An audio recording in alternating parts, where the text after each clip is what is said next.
एक दिन सांपों का राजकुमार भयंकर आग में जल रहा था। वह बेबस होकर देख रहा था कि उसका शरीर धीरे धीरे झुलसता जा रहा है। तभी वहां से गुजर रहे एक किसान ने समय रहते एक लकड़ी का डंडा बढ़ाकर उसे बचा लिया। सांप राजकुमार धीरे धीरे उस डंडे के सहारे पर चढ़ आया। उसकी हालत देखकर किसान को बहुत दया आई और उसने तुरंत ठंडा पानी उसके शरीर पर डाल दिया ताकि जलन कम हो सके और वह बच जाए। किसान की इस जान बचाने वाली मदद से सांप राजकुमार बहुत प्रभावित हुआ। कृतज्ञता दिखाने के लिए उसने किसान से कहा कि वह उसके साथ सांपों के राज्य चले, जहां वह अपने पिता सांप राजा से मिल सके। ये नहीं पता था कि वे कब लौटेंगे, लेकिन बूढ़े किसान ने अपने घोड़े को भेड़ों की देखभाल का जिम्मा देकर सांप राजकुमार के साथ निकल पड़ा। दोनों पहाड़ों को पार करते हुए घास के मैदानों और घने जंगलों से गुजरते हुए आगे बढ़ते गए।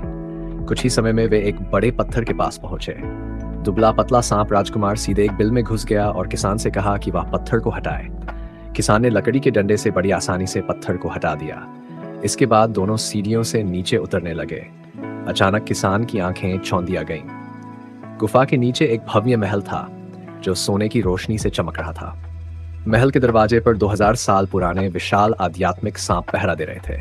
लोककथाएं सच लग रही थीं। सांप राजकुमार के पीछे पीछे किसान उस आलीशान महल में प्रवेश कर गया। महल के भीतर की छत और दीवारें सोने चांदी हीरे जवाहरात से जड़ी हुई थी। अनगिनत अनमोल खजाने हर ओर चमक रहे थे। तभी सांप राजा ने एक इंसान को अपने महल में देखा और क्रोध में अपनी पूंछ जमीन पर पटक दी। पूरा महल भूकंप की तरह हिलने लगा। किसान डर के मारे कांप उठा। ये देख सांप राजकुमार ने अपने पिता को पूरी कहानी सुनाई कि कैसे किसान ने उसे आग से बचाया था। उसने कहा कि अगर किसान नन होता तो उसकी जान चली जाती। तब सांप राजा शांत हुआ और किसान को इनाम देने का फैसला किया। सांप राजा ने किसान को 2 वरदान दिए। पहला, वह धरती के सभी जानवरों की भाषा समझ सकेगा। दूसरा, उसे अपारधन दौलत मिलेगी। किसान लालची नहीं था, उसे अपने जानवरों से बातें करना ज्यादा अच्छा लगा। वह सोचने के बाद उसने जानवरों की भाषा समझने का वरदान चुना। सांप राजा ने किसान को पास बुलाया और उसकी जीभ से उसके चेहरे को छू दिया। उसी क्षण किसान को सांप राजा और राजकुमार की बातें समझ में आने लगीं। विदा होते समय सांप राजकुमार ने उसे सख्त हिदायत दी कि वह कभी किसी को यह न बताए कि वह जानवरों की भाषा समझ सकता है और नहीं सांपों के राज्यकार हंसिए खोले, वरना उसे भयानक परिणाम भुगतने होंगे। किसान वापस अपने खेत और भेड़ों के पास लौट आया। उसकी जिंदगी पहले जैसी ही थी, लेकिन एक दिन उसने पेड़ पर बैठे पक्षियों को बातें कहते करते सुना। वे कह रहे थे कि उसी पेड़ के नीचे बहुत सारा सोना दबा हुआ है और यह गरीब किसान कभी अमीर नहीं बन पाएगा। लेकिन किसान अब उनकी बातें समझ सकता था। उसने तो भेड़ों को वापस बाड़े में छोड़ा और चरवाहे की नौकरी छोड़ दी।